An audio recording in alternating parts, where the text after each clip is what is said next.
Pues buenas tardes, o mediodía. En primer lugar, como siempre, muchas gracias por venir. Esta es nuestra penúltima conferencia de la primera serie anual de Dier Academicus Rector. Antes de presentaros a David, solo dos palabras. Estamos componiendo las 10 conferencias del año que viene. Está ahí da tiempo de hacer sugerencias. Como este año el tema seguirá siendo el mismo, que es pensar la universidad, estamos dando una pequeña opción de variar y es de ofrecer el panorama de una región particular de las ciencias a la que pertenezca lógicamente el ponente, asociada a la situación general de la universidad. O sea, no solo reflexiones sobre la universidad en general, sino pues si alguien, por ejemplo, la ciencia aplicada y la universidad, o la ciencia social y la universidad, o las humanidades y la universidad. Con esa perspectiva, yo ya he dicho esto en algún otro foro y ya he recibido alguna propuesta. No seguro que las podamos integrar todas, pero las miramos con mucho cariño porque también queremos traer a gente que a vosotros os parezca interesante.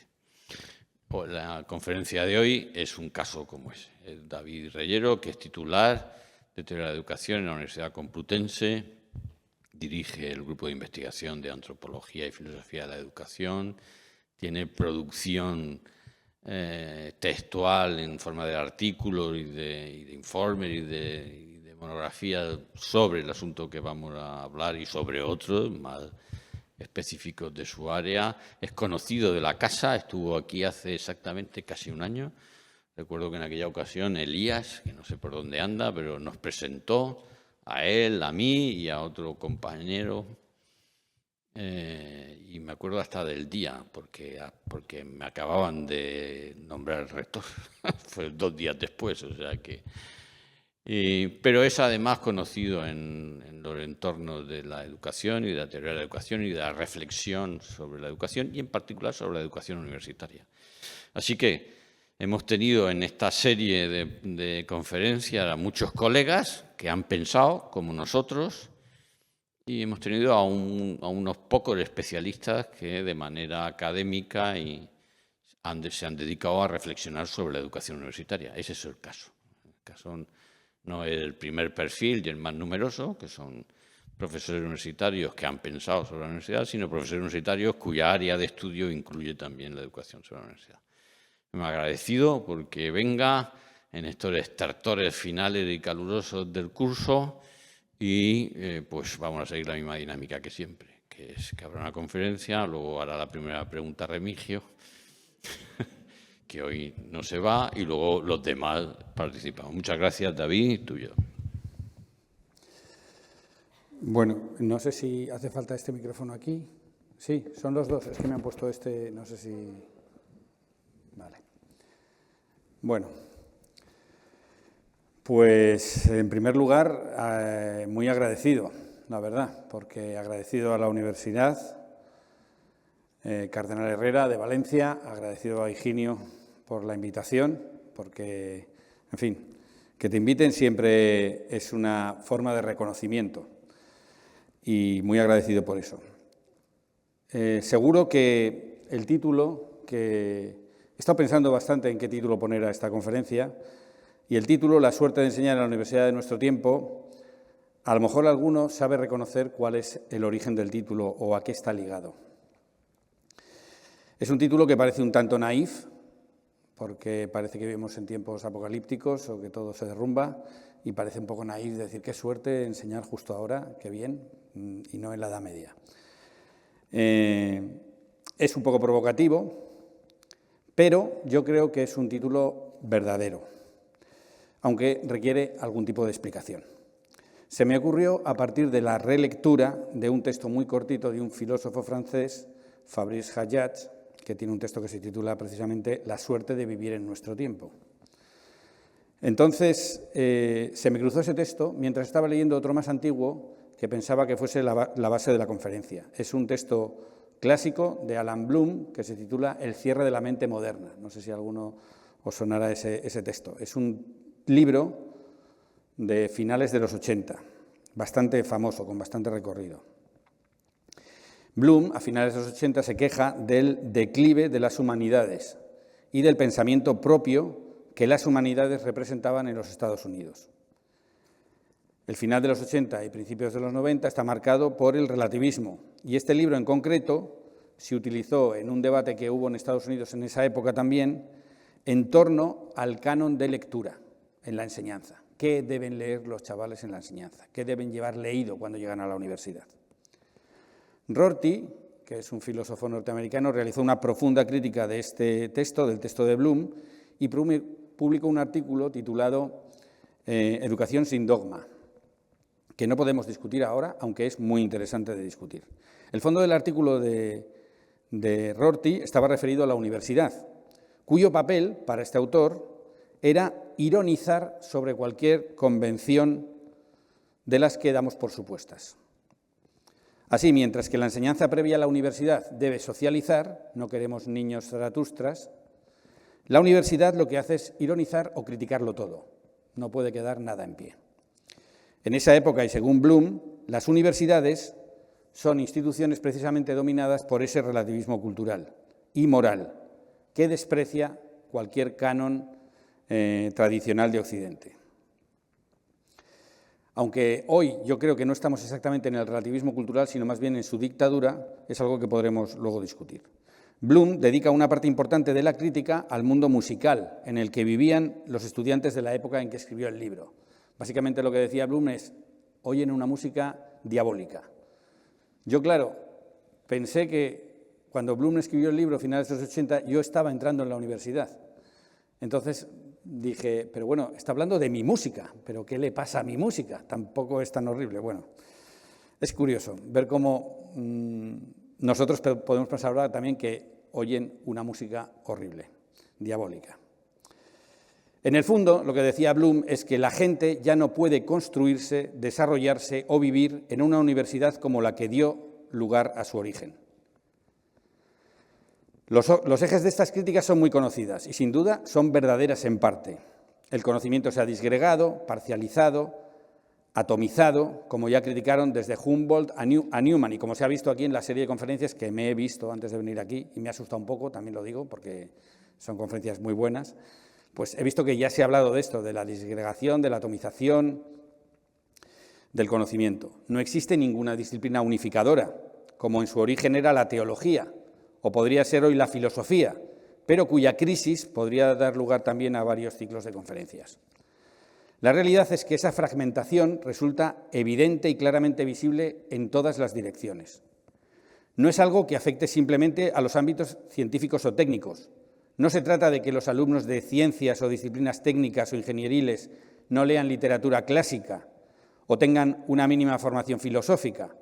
También los graduados en humanidades, con honrosas excepciones, son bastante torpes en el conocimiento básico del mundo científico.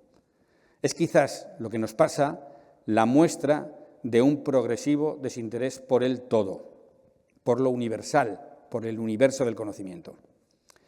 Este discurso tiene muchos seguidores y resulta bastante atemporal. Sucede en todas las épocas, al menos desde hace un siglo. El siguiente texto, que voy a leer, una pequeña cita, podría ser firmado por Francisco Esteban, un amigo mío que ha estado aquí hace un par de meses, creo. Dice, el futuro de nuestras universidades, en la medida en que se les conceda una oportunidad, se basa en la renovación de su espíritu originario, espíritu que desde hace medio siglo iba lentamente desmoronándose y que finalmente cayó en lo más profundo. Ahora es el momento en que docentes y estudiantes están urgidos a reflexionar sobre su obrar. Cuando todo se tambalea, nosotros, por nuestra parte, queremos saber dónde estamos y qué queremos. El texto es de 1945, es de Karl Jaspers y está referido a la Universidad Alemana, profundamente sacudida por sus innegables lazos con el nazismo. Esta cultura de la queja de vamos mal, tenemos que volver a los orígenes, no es nueva, por lo tanto. En cualquier caso, esta cultura es casi connatural a la universidad y con la que, por otra parte, yo mismo siento, en muchas ocasiones, me siento profundamente identificado. No sé si os pasará. Esta cultura tiene un riesgo, y es que nos empuje a la nostalgia o a la melancolía, a un mundo que no sé si alguna vez fue tan ideal como se pinta. A partir de esta nostalgia vienen los clásicos comentarios. Los estudiantes no leen, los estudiantes no escriben, los estudiantes no tienen conversaciones profundamente significativas, los jóvenes escuchan música diabólica. Este tipo de discursos, que habla de disgregación, de incompresión, de traición a unos ideales, es un discurso fácil, pero no sé si es un discurso útil, cristiano o estimulante. Así que, como contrapunto a ese discurso, he decidido hacer un intento de relacionar la crisis de la universidad, institución siempre en crisis, con la lectura que Fabrice Hayat hace del momento actual y lo que propone a la mirada cristiana. Al fin y al cabo, la mirada cristiana es la que dio origen a la universidad y quizás pueda seguir siendo una forma de mirar verdadera que siga iluminando a esta institución en el siglo XXI. El texto que me ha servido para pergeñar este discurso, ya lo he dicho, es La suerte de vivir en nuestro tiempo. Esta tesis básica, la suerte de vivir en nuestro tiempo, la idea de que tenemos que pensar nuestro tiempo como una suerte que nos ha tocado vivir, no como una desgracia que nos ha tocado sortear, es una idea que ha ido diciendo Fabrice de muchas maneras y en muchos sitios. Sin ir más lejos, en una conferencia recientemente pronunciada en Madrid el pasado 30 de abril, dice lo siguiente, citando a Solzhenitsyn, dice: el declive del coraje es el rasgo más destacable del occidente de hoy. El declive del coraje. ¿Y qué es el coraje?, se pregunta. Pues dice, Tomás de Aquino dice que el coraje es una virtud que confirma el espíritu del hombre frente a los peligros mayores, que son los peligros de muerte. El espíritu en esta frase es designado por otro nombre al de alma, no ánima, sino animus. No el alma en cuanto que anima el cuerpo, sino el ánima en cuanto que lo expone al combate de manera reflexionada. Tener un alma, un ánima conjugada con animus, es no estar desanimado. Es estar listo para arriesgar la vida, no por fascinación de la muerte, sino por deseo de la misma vida. Este es el sentido, según he tomado el título que se me ha dado para esta intervención, que es el título que utilizó Fabrice, que es Nos jugamos la vida. Podría haberse comprendido diciendo que no es bueno jugarse la vida, que estamos en una época mala, que antes era mejor y que si nos encontramos hoy es para soñar con una situación mejor, tanto que no habría hecho falta arriesgar la vida. No obstante, me esfuerzo en mostrar que se trata de lo contrario. Por un lado, creer que antes era mejor es no creer en la providencia, que me ha puesto en este tiempo y este lugar para que dé testimonio de la verdad. Pues es aquí y ahora donde se juega mi vida y mi responsabilidad. Pretender que pudiera haber hecho bien ayer o que haré el bien mañana en un mundo mejor, pero no hoy en este mundo atormentado, es cambiar mi misión en dimisión. Fin de la cita. Algo como lo que denuncia Hayat está detrás del desánimo sobre la vida universitaria en un mundo desorientado o extraviado. Es precisamente ahora, quizás, cuando la universidad es más necesaria que nunca, cuando tenemos una misión realmente grande. ¿Pero qué universidad? Eso es lo que queremos un poco preguntarnos también. La conferencia esta de Hayat, no la de Nos jugamos la vida, sino la de la suerte de haber nacido en nuestro tiempo, está dividida en dos partes. Y yo voy a utilizar cada una de esas dos partes y sus retos al pensamiento sobre la universidad. En la primera parte hablaremos del espíritu universitario. ¿Cuáles son sus características? En la segunda parte trataremos de leer los signos de los tiempos, que es a lo que se dedica la segunda parte del libro de Hayat. ¿Cuáles son los signos de los tiempos de este mundo que nos ha tocado? ¿Cuáles son sus características y qué nos dicen a nosotros, universitarios? Vamos con la primera parte, que el original autor francés titula Sobre la misión católica y lo que la distingue de cualquier propaganda ideológica. Y yo la titularé Sobre la misión de la universidad y lo que la distingue de otras instituciones formativas. Nótese que misión de la universidad no es algo que nos resulte extraño al pensamiento sobre la universidad. Una famosa obra de Ortega, una conferencia también, se titulaba precisamente así, es de los años 30, Misión de la Universidad. La misión como concepto que nos ayude a explicar al ser humano en general tampoco nos resulta extraña, una palabra extraña. Zubiri, por ejemplo, dice que no es que la vida humana tenga una misión, sino que la vida humana es misión. La universidad, en este sentido, es también misión. Misión proviene de missio, que en latín significa dos cosas, envío y también tarea. La universidad, si es una universidad, no es simplemente un mecanismo funcional destinado a la venta de un producto, la ciencia o la verdad, un conocimiento empaquetado y perfectamente terminado, sino misión, envío. Una autoescuela tiene un carácter funcional. Su valor está en la medida en que consigue que sus clientes adquieran los conocimientos para obtener el carnet de conducir. La universidad es también enviada. ¿Enviada a qué? A despertar un deseo humano con valor en sí mismo y que no está solo en su función, que está más allá de su función. Está en lo que desde Platón conocemos como admiración por el conocimiento del ser en su totalidad. La admiración tiene ese carácter propio de la relación que no se limita a situarse en el ámbito de la producción, sino también en el de la contemplación y el de la comunión. Entre un grupo universitario hay algo parecido a la comunión en torno a una tarea que nos define, nos configura y nos da una misión. Es una institución que nos pone en relación con otros y con el mundo, a través del estudio riguroso de algunas de las múltiples caras de este mundo. Pero también es una institución que nos pone en relación con la realidad completa. Nada de lo real le es ajeno a la universidad. Esta apertura a la totalidad tiene su tradición y podemos rastrearla en Newman. También en el texto antes citado de Jaspers habla de esta tendencia a la totalidad. Y también en alguien más actual como MacIntyre, todavía vivo.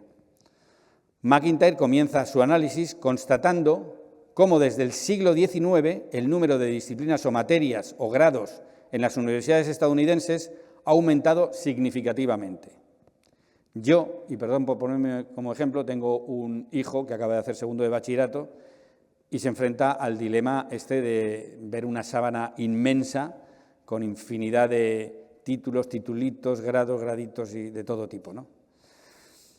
¿Qué elegir en una marabunta tan gigantesca de titulaciones, de oferta? Este aumento ha llevado a una mayor especialización, está claro, y a la creación de subdisciplinas guiadas más por un sentido comercial muchas veces que un sentido puramente académico. Este proceso ha transformado a los profesores en investigadores profesionales con un enfoque estrecho en sus áreas específicas, en muchos casos, lo que ha afectado negativamente a la educación de los estudiantes al fragmentar el conocimiento. MacIntyre critica cómo se estructura el currículum universitario, una estructura esta que fomenta una educación fragmentada, dice él, donde los estudiantes obtienen conocimientos parciales y desarticulados de varias disciplinas, sin una comprensión unificada. ¿Existe alguna disciplina que tenga la responsabilidad en la integración del conocimiento de diferentes áreas o materias? La realidad es que no. Cada curso, cada materia se enseña de manera aislada, por especialistas que a menudo desconocen otras áreas, lo que impide ver a los estudiantes las piezas del conocimiento y cómo se relacionan entre sí, y cómo contribuyen a una comprensión más amplia del mundo. Así que lo primero que tenemos que hacer es pensar cómo conseguir esa mirada holística sin caer en tres peligros, que son el idealismo, el pesimismo y la superficialidad. Los tres riesgos que se me antojan como más previsibles cuando se intenta tener una mirada holística. Volvemos a Hayat y encontramos una pista presentada en forma de paradoja. Una de esas paradojas que explican mucho si se analizan correctamente. La frase paradójica dice así: la universalidad del catolicismo, otra forma de decir globalidad o integralidad, es una universalidad concreta y no abstracta. ¿Cómo podemos entender esa frase? Creo que podemos aplicar aquí, para la comprensión de este razonamiento, un viejo argumento utilizado por C.S. Lewis, cuando le preguntaron sobre el ecumenismo. Espero no estar yéndome demasiado lejos en el discurso pero a ver si consigo aterrizarlo. Una vez preguntaron a C.S. Lewis si creía posible un movimiento ecuménico en el interior del cristianismo, con sus múltiples iglesias, y si había llegado el momento de tal movimiento. Imaginémonos un movimiento en el interior de las universidades con sentido ecuménico, es decir, capaz de capturar lo que todas las áreas y las distintas iglesias de la universidad tienen, ¿no? La respuesta de Lewis es sorprendente solo en apariencia. Me parece, dice Lewis, que los elementos extremos de cada iglesia están más cerca el uno del otro y que los liberales y tolerantes de cada comunidad no se podrán unir de ningún modo. El mundo del cristianismo dogmático es un lugar en el que miles de personas de muy diversos tipos siguen diciendo lo mismo, y el mundo de la tolerancia y la religión aguada es un mundo en el que un pequeño número de personas, todas de la misma clase, dicen cosas totalmente distintas y cambian de opinión cada pocos minutos. Nunca vendrá de ellos la reunión. ¿Qué tiene que ver esto con la integración entre los distintos ámbitos del conocimiento y el mundo universitario? Podemos pensar que lo que precisamente se necesita en la universidad es cursos más amplios y menos específicos, más generalistas y menos especializados. Evidentemente, esa universidad, si lo que buscamos es el conocimiento más depurado y más puntero, no puede existir. No podemos, pues, renunciar a la especialización, y la especialización consume tiempo y recursos. Pero las cosas no son siempre como aparecen. La integración del conocimiento que buscamos no es de naturaleza divulgativa, sino que es el fruto de la intensidad, de ir al fondo último de las cosas, y eso no es fácil. Creo poder afirmar que aquellos que comparten la pasión y el rigor necesario para comprender en profundidad un campo del conocimiento, el concreto campo del conocimiento particular y limitado al que cada uno se dedique, experimentan una comunión que no pueden experimentar aquellos que son superficiales, aunque compartan un mismo objeto de estudio. La universalidad de la que hablo es aquella que pueden detectar quienes viven intensamente la vida del estudio, aunque se dediquen a aspectos de la realidad que no parecen compartir nada. Y no me refiero solamente a la relación entre esfuerzo del estudio y logro, la experiencia de la necesidad del rigor o un mismo respeto y cuidado frente al objeto de estudio, al que cada uno se dedique. Todas esas cosas ya prefiguran un tipo de persona y una forma de relación con el ser conocido y son necesarias para poder generar una cierta comunión, por supuesto. Esto es verdad. Quienes han experimentado lo difícil que es estudiar, aunque sea cosas muy distintas, comparte algo ya bastante importante. Pero además, creo yo, está la experiencia de la infinitud y apertura a la que nos conduce cualquier conocimiento verdadero, profundo y serio, que está en la base de lo que podemos denominar estilo universitario. La segunda de las características de este espíritu universitario, aparte de esta universalidad en lo concreto, y la que me gustaría comentar, es la que se desprende de la siguiente frase también de Fabrice Hadjat, y que es otra de las características que él sitúa en la base de la experiencia católica, también paradójica, pero que nos resultará de utilidad. La resume con la idea de que toda experiencia católica se sitúa más allá del optimismo o del pesimismo, como si fuese posible una mirada que se situase fuera de estas coordenadas, podrá pensar alguno. O somos optimistas o somos pesimistas. Podríamos preguntarnos si en el contexto en el que estamos reflexionando la universidad requiere de un espíritu optimista que mira siempre al futuro confiada, o si es nuestra mirada más esencial como universitarios al estar informada, una mirada más bien pesimista.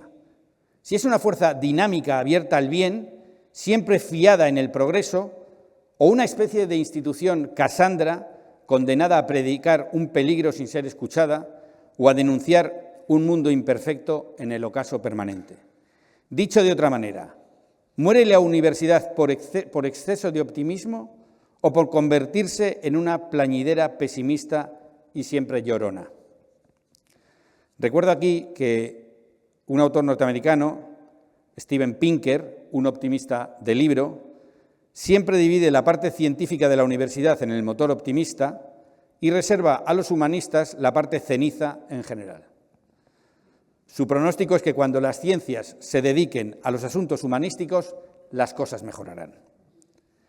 El argumento de Pinker es un poco más complejo, pero sirve bien para explicar esta convivencia de estas dos almas que parecen habitar en el espíritu universitario en su conjunto. Pues bien, ¿cuál debe ser nuestra posición más auténtica? Como en casi todas estas dicotomías, tendemos a las respuestas fáciles, un poco optimista y un poco pesimista, el término medio, etc. Todo para decir básicamente nada. La realidad es que, como nos recuerda Hayat, todo nacimiento encierra ya una muerte y toda muerte abre espacio para una novedad. En el movimiento perpetuo de nacer y morir, de ver y criticar, en el profundo reconocimiento de que hay un orden que nos trasciende y una providencia, miramos el futuro y la realidad tratando de discernir aquello que trasciende lo que vemos. Volvemos donde antes. Nuestra idea de espíritu universitario está no en el equilibrio entre dos fuerzas o en la tensión de contrarios, optimismo o pesimismo, alumbrar o criticar, conservar o revolucionar, novedad o tradición. Más bien está en la idea de que nunca estamos ante dos movimientos distintos, sino que en el acto de realizar cada uno de ellos con seriedad está ya el otro, que, por ejemplo, solo con el movimiento conservador que nos devuelve a los orígenes se puede ser realmente original. Siguiendo las huellas de Hayat, tal como estoy haciendo en esta conferencia, nos llega el momento de entrar en la segunda parte,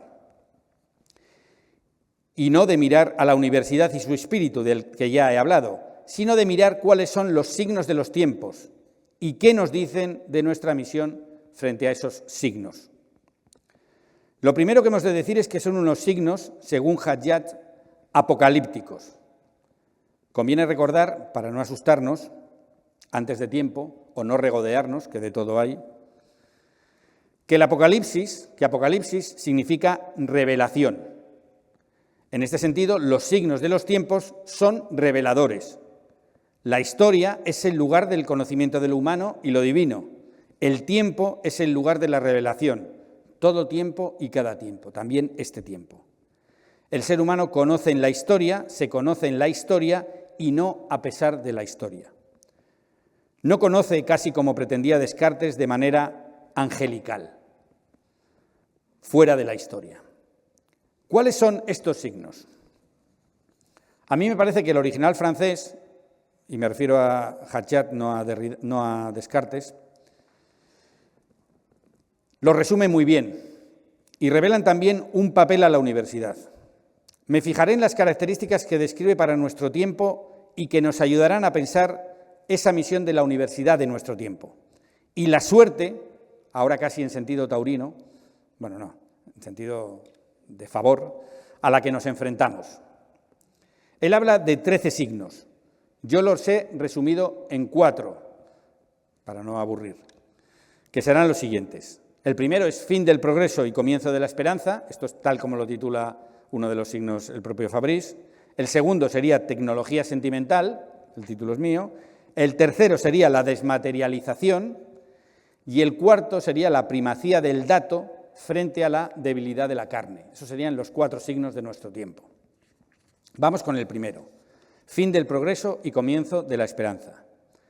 Nuestro tiempo está caracterizado por el fin de las utopías. Eso es un clásico. El ser humano es ya un viejo desencantado. Lo ha probado todo y sabe que nada funciona. Se piensa casi como un error absoluto atado al sufrimiento y consciente de su incapacidad. La mayor utopía hoy, la única que queda, es una distopía. Es el poshumanismo, que consiste en la destrucción de la propia naturaleza humana y su evolución a otra cosa, Y a eso, por cierto, están dedicadas en gran medida las mayores instituciones humanas, incluso la universidad. Así, aunque haya cerrado un tanto sorpresivamente el Instituto para el Futuro de la Humanidad, dirigido por Nick Bostrom, en la Universidad de Oxford, sus ideas continúan expandiéndose. ¿Cuál es el papel de la universidad frente a esta nueva corriente, que ya no aboga por el progreso, sino por la sustitución? Lo resumiría en una frase: fomentar la esperanza frente al tecno-optimismo. Ambos términos parecen similares, sinónimos. El tecno-optimismo parece una forma de esperanza. Como estamos en la universidad, habrá que pensar las cosas más despacio para intentar encontrar el corazón del problema y de la diferencia entre tecno-optimismo y esperanza. Volvemos, como siempre, a fin de cuentas, a la antropología. Que sea el tecno-optimismo no requiere mucha explicación. La fe desmedida en que los desarrollos tecnológicos son buenos en sí mismos y nos conducen siempre a mejor.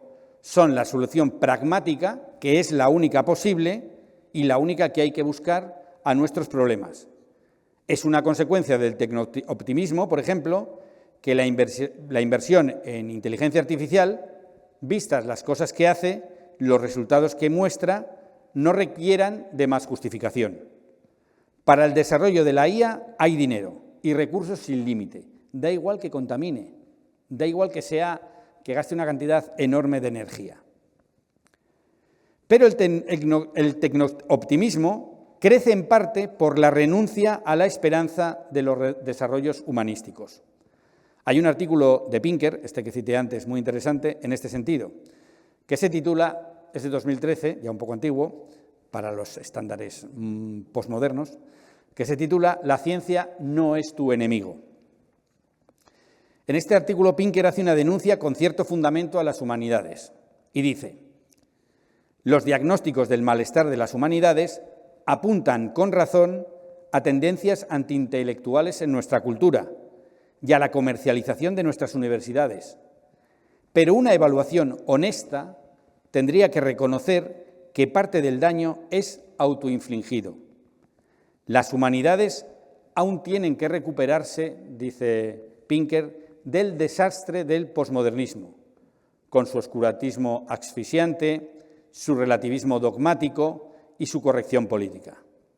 Y no han logrado definir una agenda progresista. Varios rectores y rectoras de universidades, cuenta Pinker, se han lamentado de que cuando un científico llega a su oficina es para anunciar alguna nueva e interesante oportunidad de investigación y exigir los recursos para llevarla a cabo. Cuando un estudioso de humanidades pasa por aquí es para pedir respeto por la forma en que siempre se han hecho las cosas. Fin de la cita. En un lado, la posibilidad, en el otro, la amarga queja. ¿Quién va a caer mejor? Pero los desarrollos científicos no son la esperanza con mayúsculas. Podríamos decir que el tecno-optimismo es incluso, en cierto sentido, una huida desesperada, la pérdida de toda esperanza, pues nos empuja al abandono de nuestra naturaleza, pues pone la esperanza en un solucionismo tecnológico que nos haga incluso abandonar este cuerpo mortal y limitado, que nos permita sustituirlo, desafiar todos sus límites, ir más allá. Eso sí que es realmente vivir en el más allá. No cabe duda de que el tecno-optimismo revela un hambre, pero quizás un hambre desenfocada. Por esperanza hablamos ya de otra cosa. ¿Qué me cabe esperar? Es la tercera gran pregunta que constituye la antropología para Kant. El ser humano como ser que puede esperar, como ser de esperanza, y es también una virtud teologal. Si queremos entender esta virtud o esta disposición para el obrar humano, que es la esperanza, debemos volver a explorar la diferencia entre logro y camino, que supone el núcleo de la diferencia entre tecno-optimismo, centrada en el logro, y esperanza, centrada también en el camino. La esperanza se sitúa en el ámbito del camino, como nos recuerda sutilmente Piper. Esperanza viene de spes en latín y comparte etimología con pes, que significa pies. también en latín. La esperanza es una disposición de quien está en la historia, pero está en tránsito hacia la plenitud. Nacer es nacer en una comunidad en tránsito. Por eso la esperanza humana, de alguna manera, se hereda y entra dentro de los frutos de un ser de filiación. La universidad, como el propio ser humano, es esencialmente filiativo. Es por eso que denominar a la universidad donde cursamos nuestros estudios como alma mater es algo más que una metáfora. La misión de la universidad desde esta imagen es doble. Por una parte, nutrir. Por otra, situarse bajo la jerarquía del autoritas, como hacen los hijos con respecto de los padres. Así hacen los discípulos con respecto de los maestros. Fiarse y aprender. La palabra nutrir proviene del verbo latino nutrire, que significa alimentar, criar o sustentar. Este verbo se relaciona con el cuidado y la alimentación de alguien, especialmente en el contexto de la crianza de los niños o el cuidado de los enfermos. ¿Qué tipo de alimento es el que ofrece la universidad? Está claro que el del conocimiento, pero no solo como resultado, sino como forma de estar en el mundo. De un profesor no solo aprendemos cosas, sino que aprendemos a ser académicos, aprendemos a estar, a relacionarnos con el conocimiento. Nos iniciamos en este camino fiados de otro, en el camino académico. ¿Cómo nos iniciamos en la vida? A partir de nuestro ser hijos. Ser hijo es ser fiel a un testimonio humano, que nos dice cuándo hemos nacido y cuál ha sido nuestra infancia cuando nosotros ni siquiera la recordamos. Lo mismo podríamos aplicar al ser universitario. Es una forma de mirar el mundo, lo que alimenta el mundo de la química, la medicina, las leyes o la educación.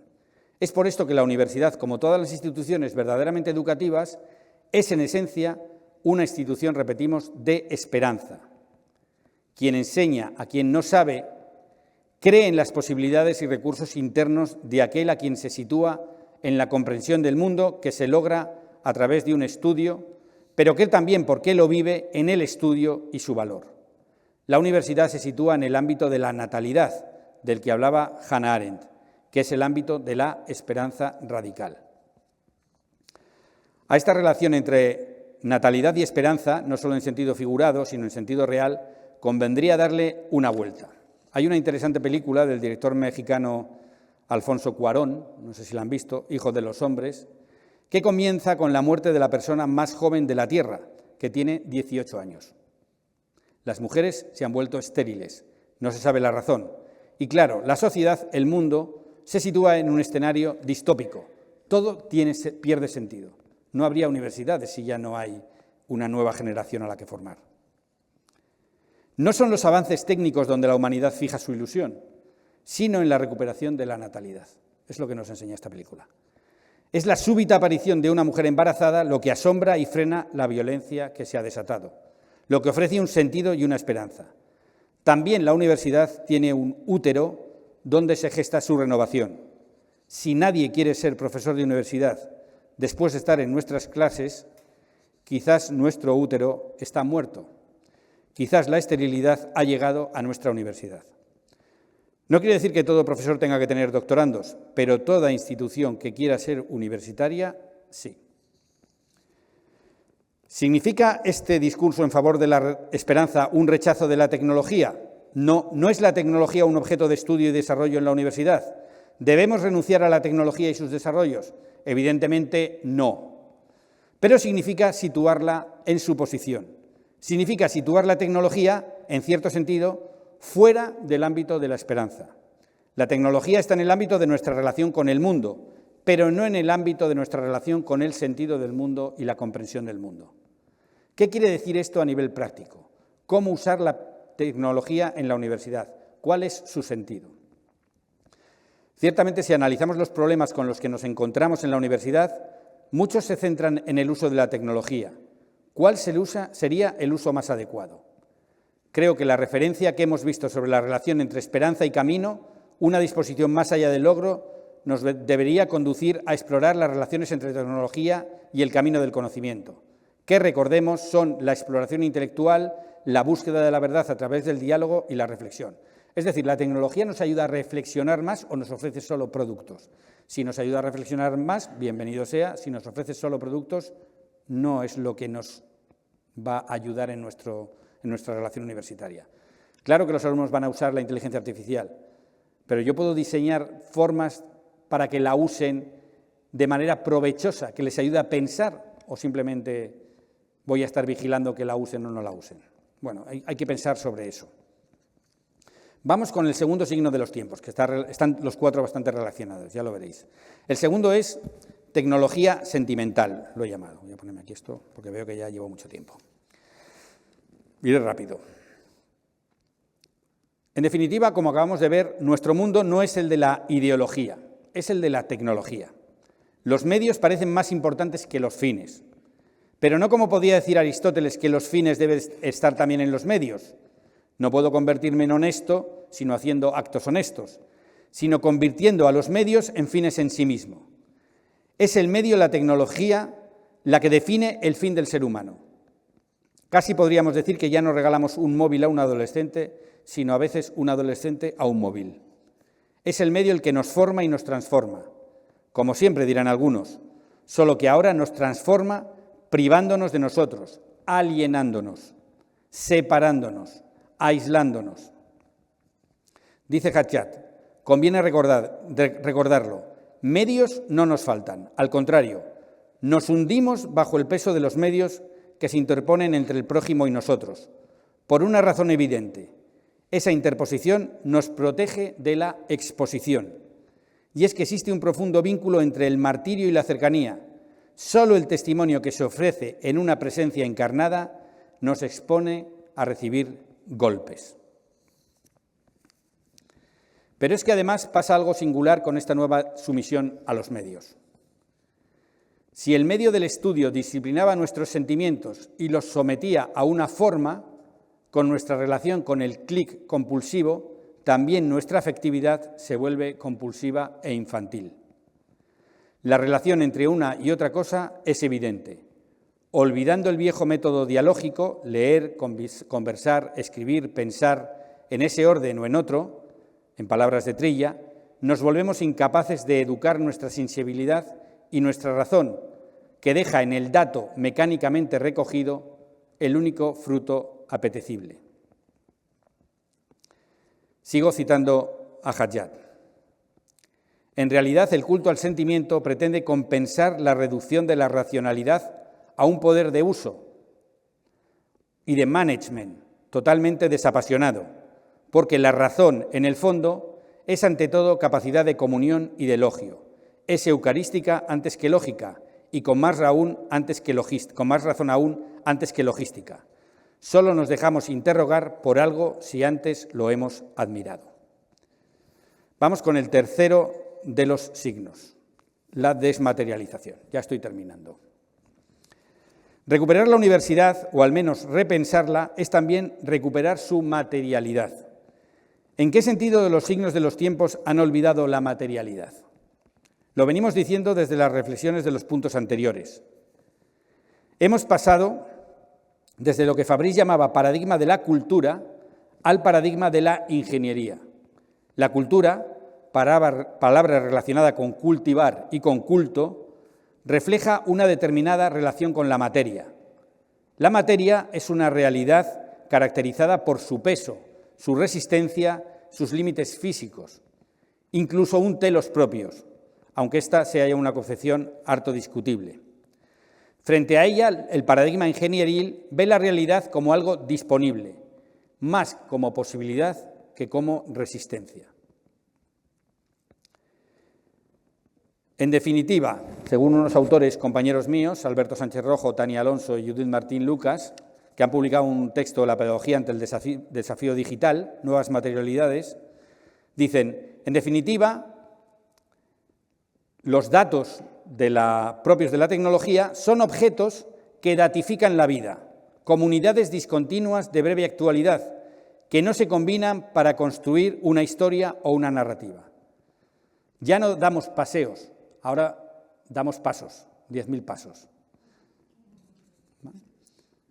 La continuidad narrativa de la vida, un paseo o una conversación que generan historia y memoria, pasa a ser heterointerpretada por una acumulación de datos que otro monitoriza, ofreciéndonos una propuesta datificada para interpretar nuestra vida.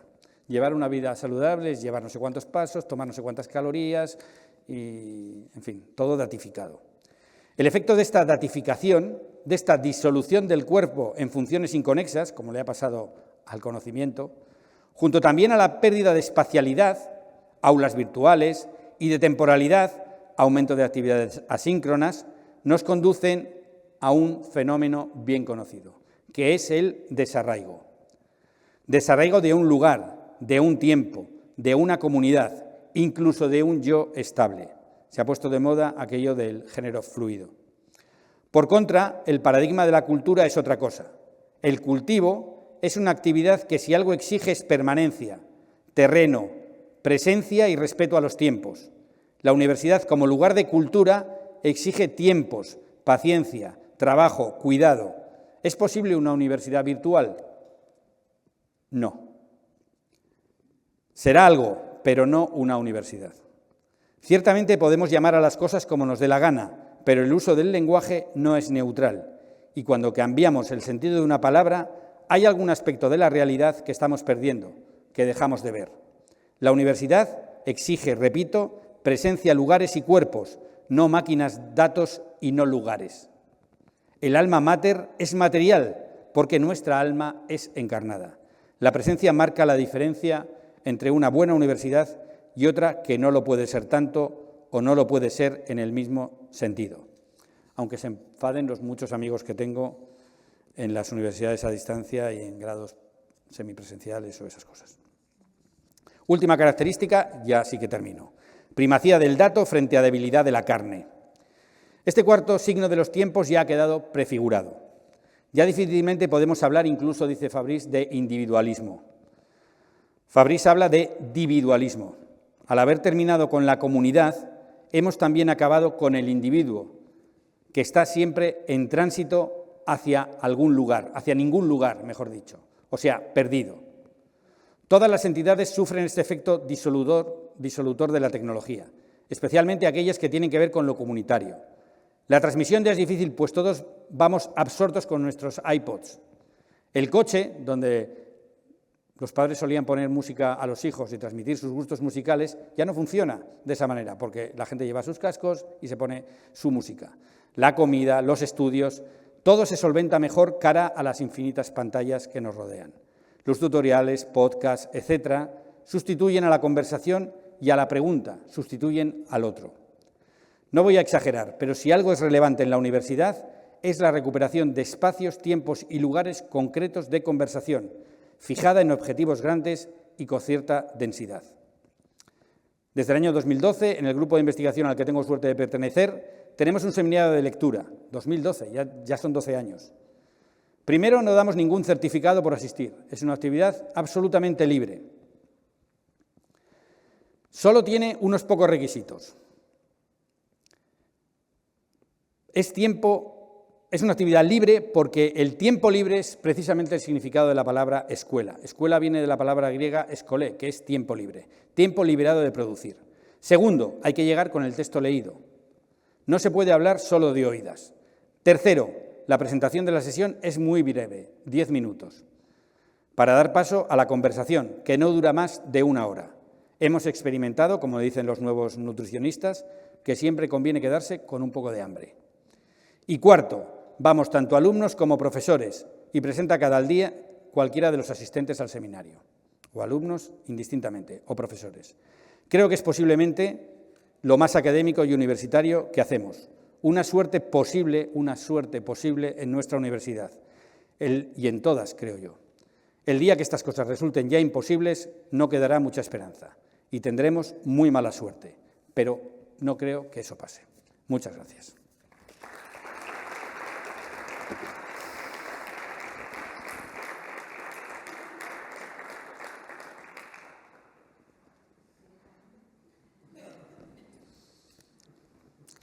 He sido largo para que las preguntas sean cortas. Buenos días, muchas gracias por su ponencia. Yo para preparar había visto algún vídeo de usted y de la última vez que vino. Quiero hacerle 2 preguntas concretas y luego las explico en un momento. Primera pregunta, ¿qué debe hacer un profesor? Bueno, yo pienso como usted y me ha encantado el título, La suerte de enseñar a la universidad de nuestro tiempo. Estoy totalmente de acuerdo con usted. Por lo tanto, soy optimista. Pero, ¿qué debe hacer un profesor para que sus alumnos digan qué suerte tengo de poder asistir a las clases de este profesor? Esta es la primera pregunta. Y la segunda pregunta es, ¿qué características o qué perfil debería tener un alumno para que un profesor diga qué suerte tengo de poder enseñar cada día a estos alumnos? Estas son las dos preguntas. Y simplemente la pongo en contexto cada una de ellas.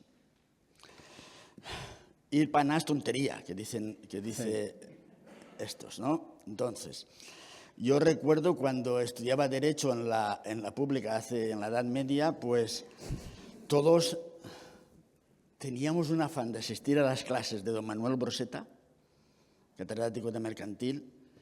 Era un auténtico lujo poder asistir a las clases.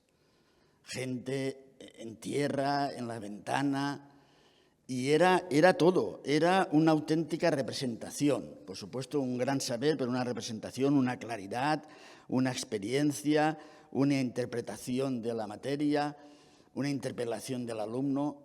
Bueno, entonces, esto yo no sé si esto nuestros profesores de ahora lo hacemos o no lo hacemos, pero es importante tenerlo en cuenta. Y en segundo lugar, en cuanto al alumno, ¿no cree usted, enlazo con la pregunta de antes, que hemos ensanchado la adolescencia? Es decir, que un alumno de 18, 19, 20 años sigue siendo un adolescente, abducido, como usted muy bien ha dicho, por el móvil, es decir, hemos vendido el adolescente al móvil y sigue ahí enganchado, siendo adolescente, y lo hemos retrasado. Y entonces, ¿no cree usted que es difícil interpelarle, despertarle? Y habría que ver qué es lo que hacemos desde... No estoy echando la culpa a primaria ni a secundaria, pero habría que empezar desde abajo para que no nos lleguen adolescentes a la universidad, sino que nos lleguen ya jóvenes a la universidad. Estas dos cosas. Gracias. Bueno, las dos preguntas son bastante cruciales, la verdad. A mí me gusta mucho una figura que utiliza... esto viene de la teoría del deseo mimético de René Girard. No se conocen esta teoría. Básicamente lo que dice es que el ser humano no tiene nada, no tiene deseo más que por imitación. Es la experiencia esta que se ve en los institutos de, por ejemplo, dos amigos, uno se enamora de una chica e inmediatamente el otro empieza a pensar, ahí va, pues tampoco está tan mal la chica, a mí también me gusta. ¿Por qué? Porque le ha gustado al otro. Yo creo que lo que entusiasma a un alumno es una forma de mirar un objeto. Creo que los buenos profes son los que miran amorosamente un objeto de conocimiento. O sea, los que realmente están enamorados de lo que enseñan. Creo que esto es necesario. Sin esto es imposible ser buen profesor. Creo que es imposible. Porque el deseo es mimético y también en los chavales. Los chavales pueden no entender lo que el otro está diciendo, porque puede ser difícil. Pero pueden descubrir que ahí hay algo. Si pensamos en nuestros viejos profesores de instituto, cuando despertaron nuestro interés, es por cómo miraban las cosas, que las hacen atrayentes porque son atrayentes para él. Yo creo que eso es fundamental.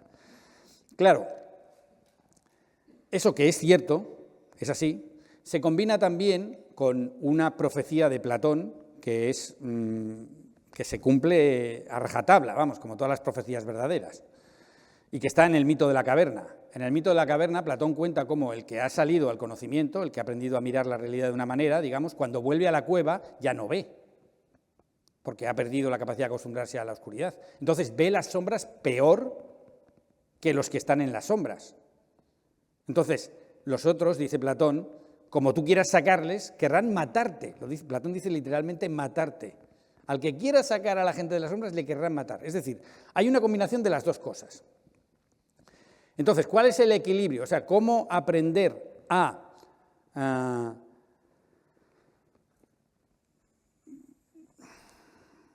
combinar esa tensión de yo estoy en otra posición, ya no tengo 15 años, ya no tengo 18 años, no puedo ver el mundo como lo ve un chaval de 18 años. Pero lo que yo veo es interesante, yo quiero que vean que lo que yo veo es interesante y merece la pena. ¿Cómo combinar esas dos cosas? Es el arte de la enseñanza, sin duda.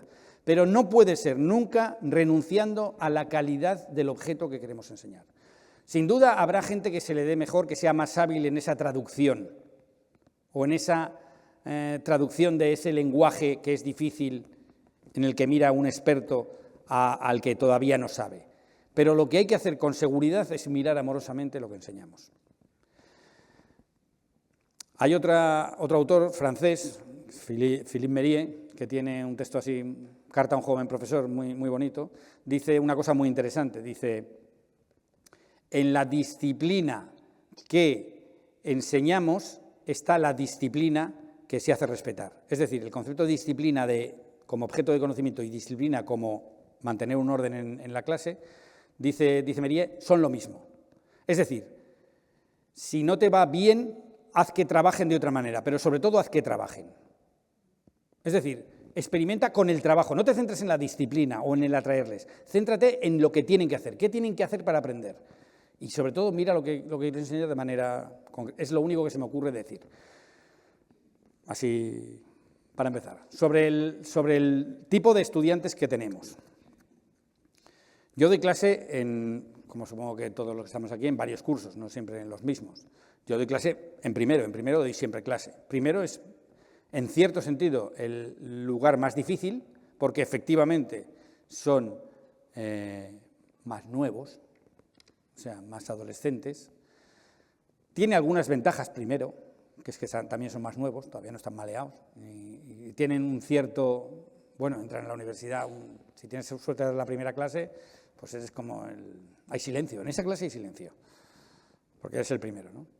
Pero es verdad que es difícil que ellos den el salto a pensar autónomamente, y eso es verdad que es porque en el bachillerato no se les ha enseñado a pensar, se les ha enseñado el conocimiento de manera muy mecánica. Yo, que he tenido, como he contado en la conferencia, la experiencia de tener un alumno en segundo de bachillerato, pues he visto cómo se da filosofía en segundo de bachillerato para la prueba de la EBAU y es lamentable. O sea, sí, no tiene nada que ver con filosofía o lo que yo entiendo por filosofía. No hay apetito, no hay hambre. Hay cosas que tengo que aprenderme para saberlas. Pero yo sigo pensando que la filosofía es importante. Entonces, cuando llegaba mi hijo en segundo de bachiller, se sentaba delante de mí y me dice: papá, mañana Platón. Platón. Y esperaba que yo le enseñase Platón, así como en 10 minutos, un croquis, Platón. Digo, ¿Platón qué? No, que tengo examen de Platón. Bueno, pues esta idea de que yo creo que hay que intentar mostrar la belleza que hay en Platón, que hay muchísima belleza, o sea, muchísima. Y si uno está enamorado de Platón, consigue transmitir esa belleza. ¿Están enamorados los profes de lo que enseñan? Esa sería la primera gran pregunta. La primera gran pregunta es: ¿están enamorados de lo que enseñan? Porque si les falta técnica, dominio, eso es fácilmente, se adquiere con la práctica, con la experiencia, se trata de usar referentes culturales que les sean más o menos cercanos, se busca, bueno, pero si falta la pasión por lo que enseñas, lo demás es, la tecnología, la técnica no tiene sentido. Eso es lo...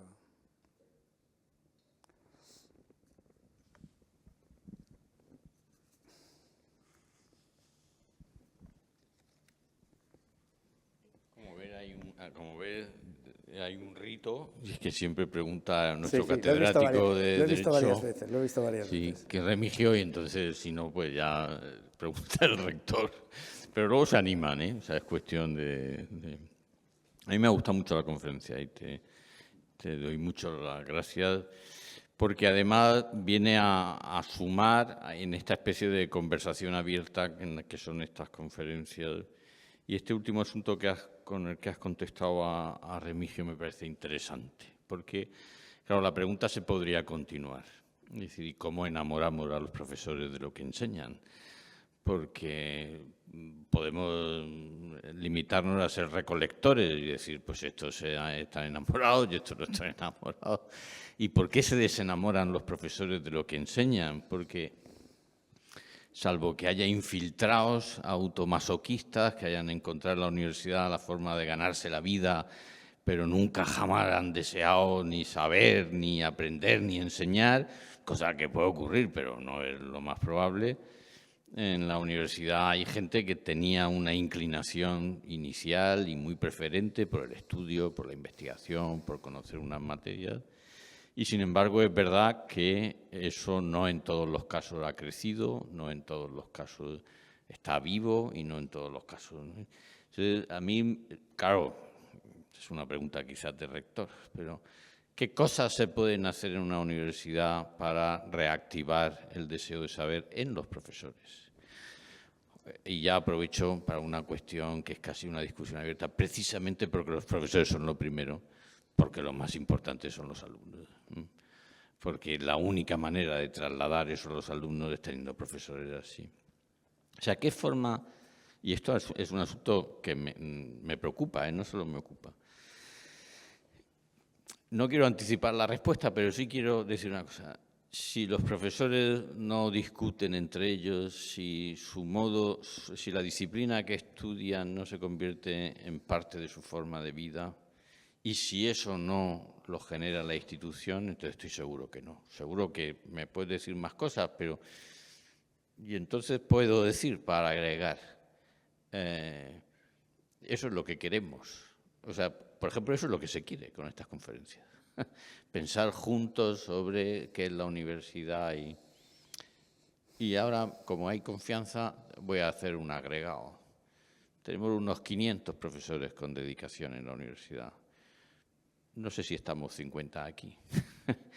Seguro que están ocupados, están haciendo un montón de cosas. Me consta que hay gente que está teniendo seminarios de investigación de sus departamentos, habrá otros que estarán en periodos de consultas de no sé qué, pero incluso en el entorno más favorable o más, pues hay una cierta apatía, hay una cierta parálisis del deseo, ¿no? Entonces, la pregunta sería cómo acabar con esa parálisis del deseo, cómo hacer revivir el deseo, cómo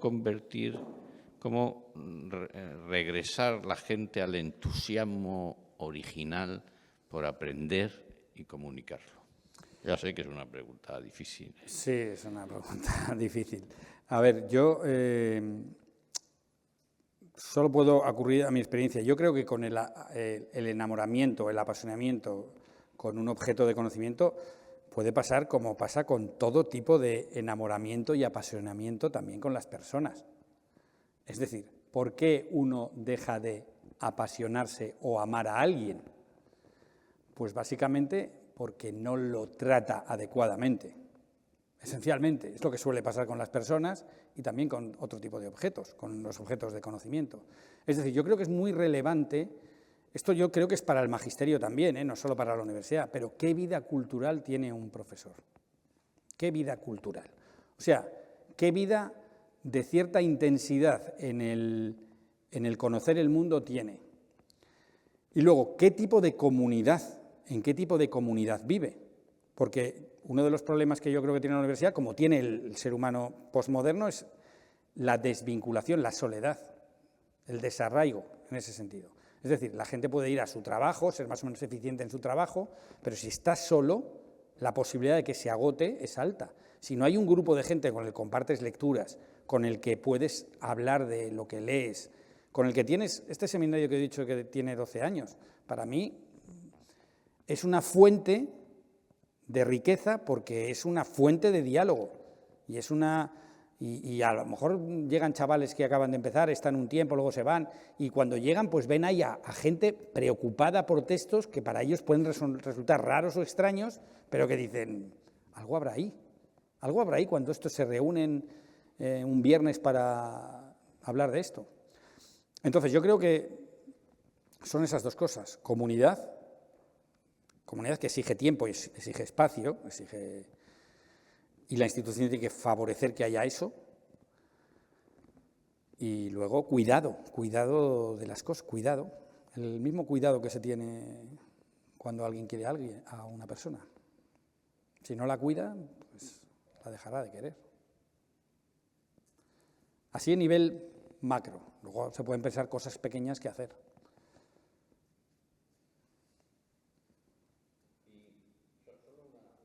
Y no sé si había alguna pregunta, pero ¿y qué cosas crees que de las que hacemos en la universidad que suponen ese descuido? Por ejemplo, a mí me parece que instrumentalizar la producción científica en orden al progreso curricular, no digo que de suyo sea un descuido, pero me parece que es un factor inductor, porque si tú instrumentalizas el conocer para lo que sea, lo estás descuidando, por ejemplo. Absolutamente. ¿Y qué otras cosas se te ocurre? De lo que publicamos, ¿qué merece la pena? Por ejemplo, eso por otro lado. Por ejemplo, la burocracia. La burocracia, sin duda. ¿Pero qué otras cosas se te ocurre? A ver, lo primero que se me había ocurrido es la burocracia. O sea, pasamos muchísimo tiempo rellenando papeles, o sea, una inmensidad de papeles increíble, al menos en la pública también, supongo en la privada, en todas. El efecto este del publish or perish y publica lo que sea, es más importante publicar que leer, es sorprendente. O sea, cualquiera puede pensar, hombre, claro, es que tienes que producir algo. Ya, pero es que leer es muy importante, O sea, dedicar tiempo a leer es muy importante. Entonces, yo creo que contribuye, lo que he dicho antes, la vida cultural del profesor también.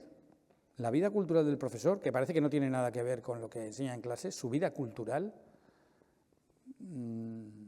la cantidad de cosas o actividades que monta la universidad y a las que puede ir, el dinamismo cultural que hay en la vida universitaria o en la ciudad en la que se vive, yo creo que es relevante, si se usa, si se aprovecha.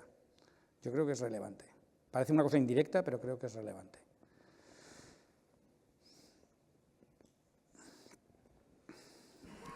Gracias. Pues un poco en esta lógica de la última intervención del rector y la respuesta, me ha parecido entender, que puedo estar equivocado por un sesgo, porque me ha parecido entender algo que me daba la razón, este es el sesgo habitual del que escucha, que en parte del discurso estaba la idea de que a veces el camino hacia el conocimiento es más importante que el propio fin, ¿no?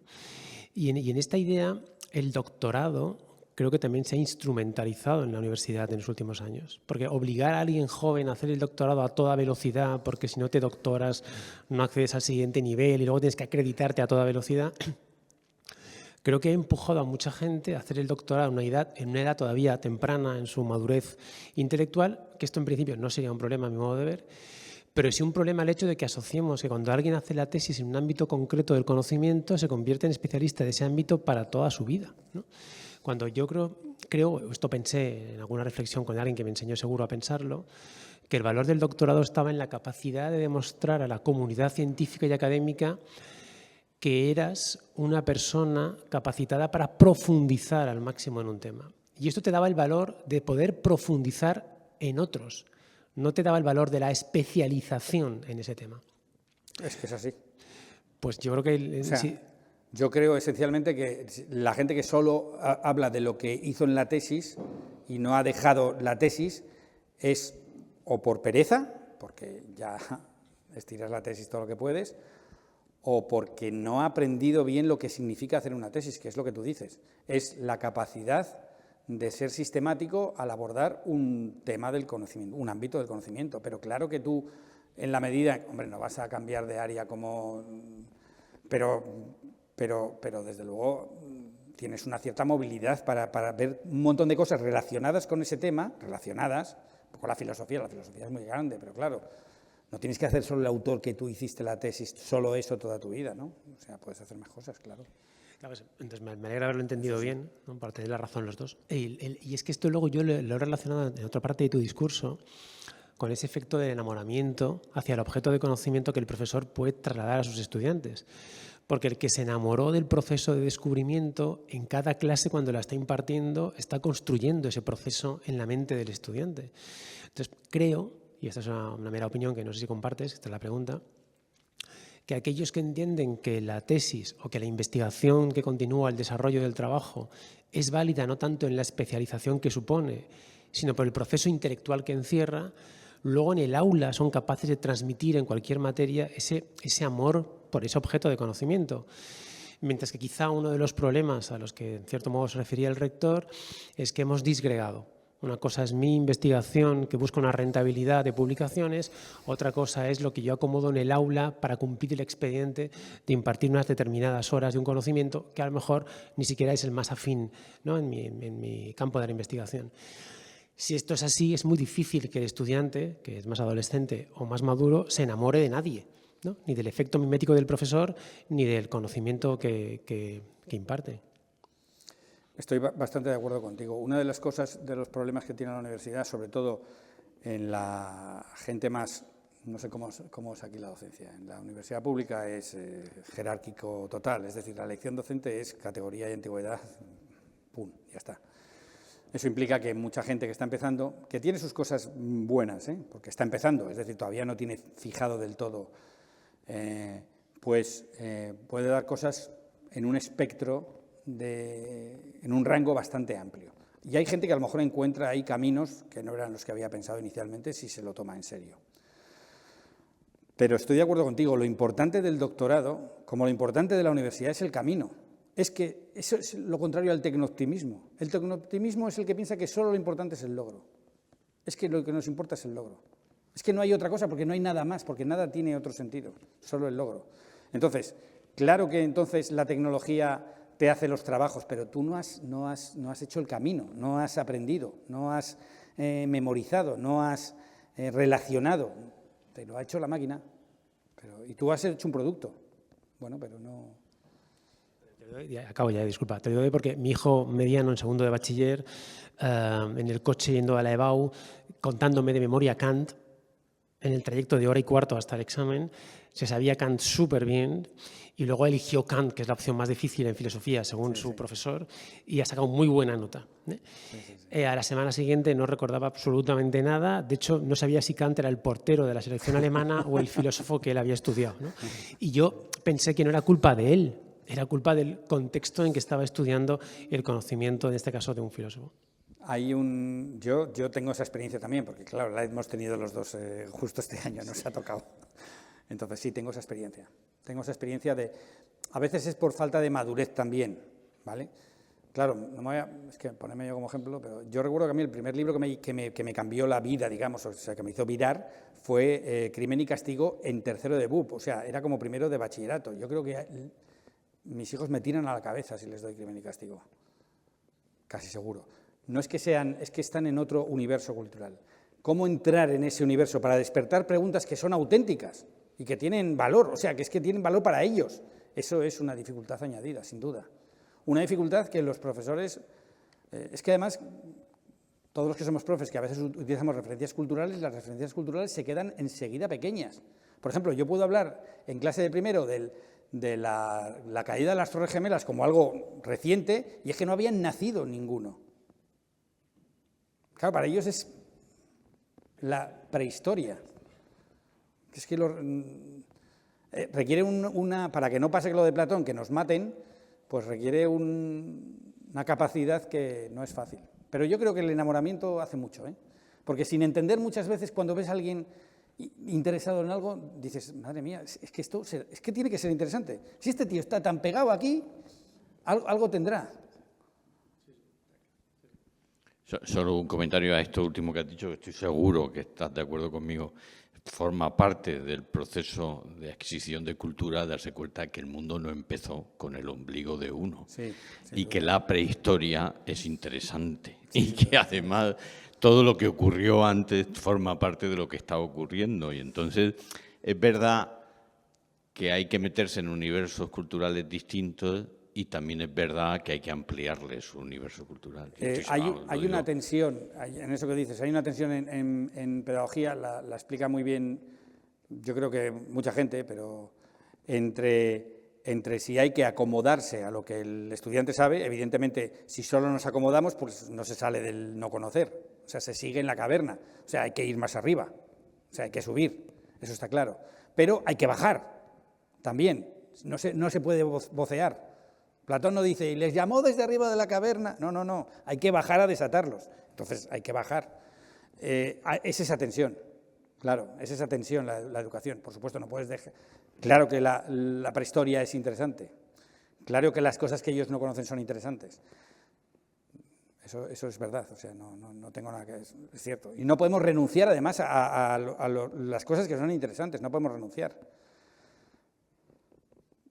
Hay un texto muy famoso de Steiner y una profesora francesa que hablan que daban clase en un instituto de París, enseñando Shakespeare, creo que es, y no se bajaban de Shakespeare, o sea, bueno, es una experiencia interesante. O sea, que hay que tirar, claro, hay que sacarles de donde están y hacerles ver cosas más interesantes. Sí.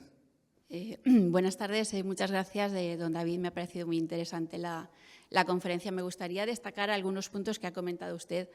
Por ejemplo, el coraje, no ya solo como una reacción frente a la muerte, sino frente a la vida misma, porque con mucha frecuencia nos encontramos con alumnos que ante cualquier dificultad se desmoronan, se les viene el mundo encima, ¿no? Entonces, también sería interesante que los profesores universitarios tuviéramos recursos para enseñarles y para educarles en este aspecto. No solo me voy al psicólogo, pues a ver, que hay otras vías. También me ha parecido especialmente sugerente la cita sobre la providencia, es decir, nos quejamos mucho de nuestro tiempo y de lo que nos toca vivir, pero en realidad es fruto de la providencia, ¿no? Y me ha gustado mucho esa cita que ha comentado usted en cuanto a que pues, nos ha tocado vivir aquí porque el Señor nos ha puesto aquí. Y es verdad, no nos ha tocado la Roma de Diocleciano y no nos echan a los leones. Me ha parecido interesante apreciar y vivir en el momento actual. También la visión de envío, la misión en la universidad como envío, no solo como una tarea que hay que realizar, sino un envío al mundo, a la sociedad, al futuro. Me parece interesante. También el conocimiento como, o sea, los profesores no solo como transmisores del conocimiento, sino saber estar con el conocimiento. Me ha parecido esto muy interesante. Esa transmisión que se realiza sobre todo en la presencialidad, muy relacionado con lo que estábamos diciendo del apasionamiento, del enamorarse de lo que uno está enseñando, y eso inevitablemente se transmite. También, por supuesto, la visión de la esperanza como camino, como un progreso, como siempre mirar hacia adelante. Me parece eso muy ilusionante y lleno de optimismo. Por todo ello, le felicito por toda la conferencia y la concreción en su exposición. Y añadiría, si me permite, y lejos de una dosis de peloteo, la suerte de enseñar en esta universidad y, en general, la suerte y el privilegio de enseñar en cualquier universidad y en cualquier tiempo, porque es realmente un privilegio. Muchas gracias.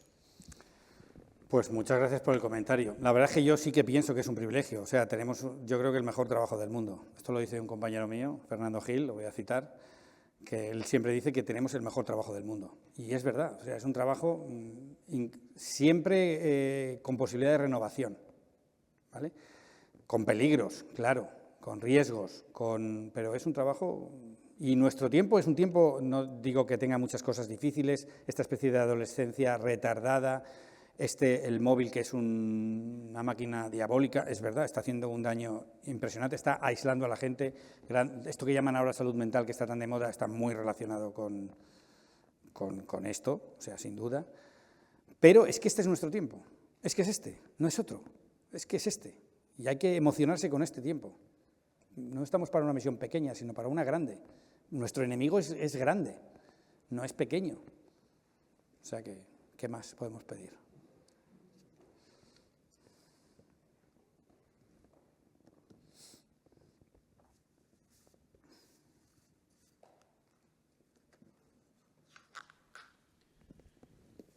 Yo soy un optimista, no sé si tecno-optimista, pero soy un optimista que utiliza mucho la tecnología, ¿no? Que la inteligencia artificial, queramos o no, está aquí, ¿no? Hoy he tenido TFGs y había alguna sospecha de que están utilizando en la elaboración del TFG, no de la parte escrita, la inteligencia artificial, ¿no? ¿Qué has comentado al respecto? ¿Qué casos de uso se te ocurren de utilizar esta tecnología que no es una moda, desde luego? y que va a entrar en las aulas, que está ya dentro, pero que va a entrar con fuerza el curso que viene todavía más que este, ¿no? ¿Qué casos de esos se te ocurren que un profesor, pues no sé tu punto de vista, si eres de las que animan como yo a que se use en clase, a que los profesores lo utilicen? Si es así, ¿cómo se debería utilizar? Y si opinas lo contrario, pues también me sería muy interesante saber tu opinión, ¿no? Muy bien, me alegra mucho esa pregunta. Me alegra que me haga usted esta pregunta. Tenemos también nosotros un grupo sobre investigación de la relación entre educación e inteligencia artificial. Una de las cosas que se ha visto, y además es así, es que va a fomentar mucho la diferencia. ¿Por qué? Porque si tú trabajas sobre algo, tú haces un trabajo previo sobre un objeto, el que sea, un trabajo tuyo de investigación, de estudio, de aprendizaje sobre un tema, y luego usas la inteligencia artificial, te va a potenciar. Es decir, tú vas a ir más lejos. Pero si tú utilizas la inteligencia artificial para saltarte el trabajo previo, te va a atrofiar. Tu capacidad se va a atrofiar. Porque lo que pasa con la tecnología es que puede atrofiar las capacidades o desarrollarlas. Esto lo sabemos simplemente con el Google Maps. No nos aprendemos, ya no nos aprendemos cómo ir a los sitios, nos lleva el cacharro y ya está. Entonces nuestra capacidad de orientación en el espacio pues, se va atrofiando poco a poco. Esto hay un libro, Google nos hace estúpidos, que lo cuenta muy bien, ¿no? Como los esquimales que tenían un sistema de orientarse en la nieve increíblemente complejo, pues lo perdieron cuando metieron los GPS. Claro, se perdía el GPS y se morían en la nieve, porque habían perdido esa capacidad, ¿no? Bueno, yo creo que con la inteligencia artificial puede pasar algo parecido. Yo creo que se puede utilizar, claro que sí, ¿cómo no? Pero si tú no trabajas, te va a hacer daño. Esa es la experiencia. Si tú no trabajas, te va a hacer daño. Si tú trabajas algo y luego lo usas, bien, pero si tú no trabajas, te va a hacer daño. Yo he usado inteligencia artificial por poner un ejemplo concreto, ¿vale? Yo doy una asignatura en el máster de secundaria, se llama Sociedad, Familia y Educación, es un poco una genérica, digamos, se da a todas las especialidades, y lo daba a filósofos informáticos y tal.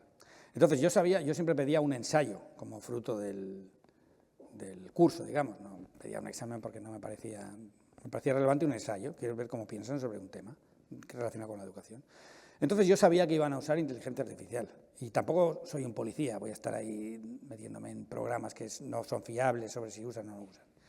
Entonces pensé, pues voy a utilizarlo, voy a decir, me vais a entregar un diálogo socrático con la inteligencia artificial, de tal manera que el diálogo va a ser mejor en función de las preguntas que le hagas. O sea, porque efectivamente la inteligencia artificial se va a adecuar a tu tipo de preguntas. Entonces, si tus preguntas son muy simples, la inteligencia artificial va a dar un discurso muy plano, siempre va a dar un discurso plano. Pero si tú profundizas, si tu diálogo es más elaborado, si tus preguntas son más complejas, el diálogo va a ser mejor. ¿Vale? Entonces vas a tener que pensar mucho para hacer buenas preguntas. Y me pareció un modo razonable de utilizarlo, pero es que sabía que lo iban a usar. Yo siempre pienso que hay que pensar en que no solo en qué tiene que aprender la gente, sino qué tiene que trabajar para aprender, que no es exactamente lo mismo.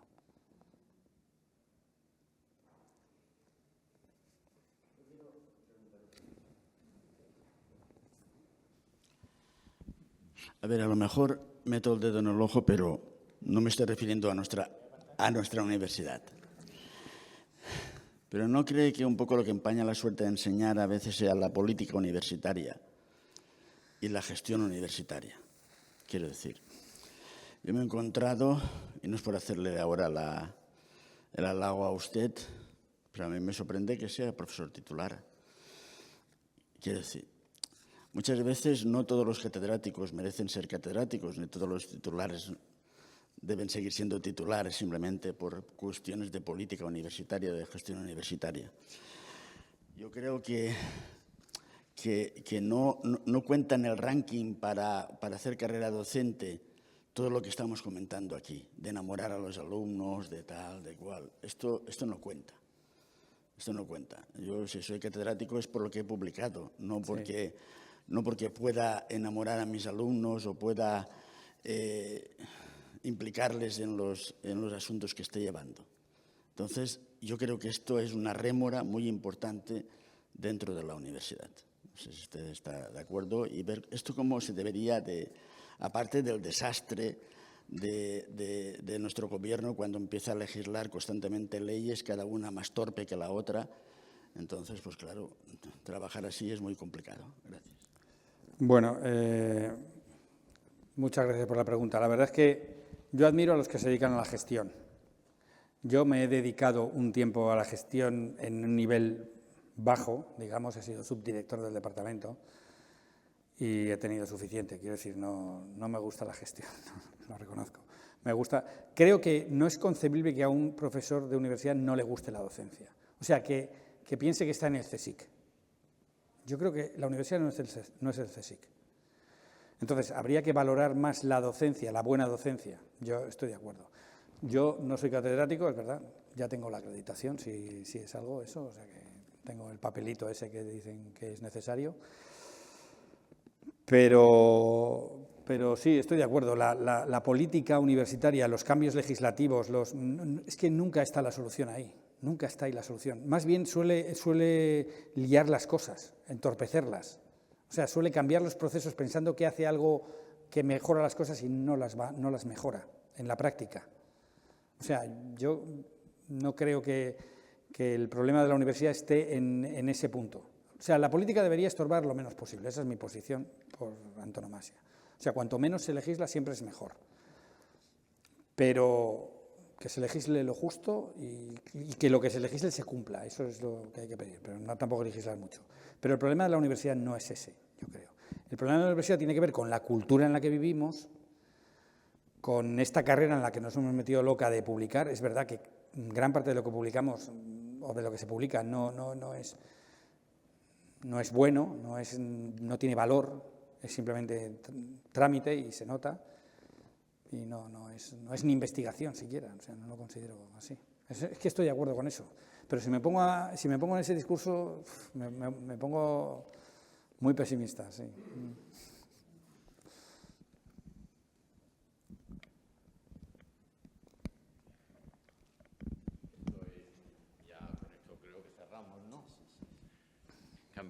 Yo quiero hacer una reivindicación del titular que no quiere ser catedrático. Sí. Tengo algunos amigos. O que respecto de la cátedra cree que es una cosa que le debería ser dada y no conseguida por uno mismo.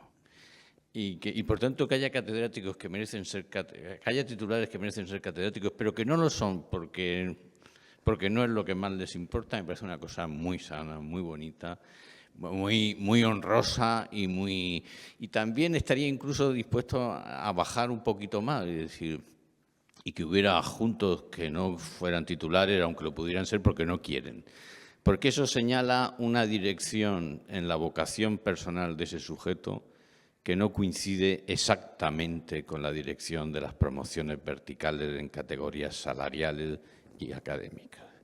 A mí me parece que hay magníficos profesores de universidad que son magníficos adjuntos y que en cuanto los subes de adjuntos empiezan a chirriar.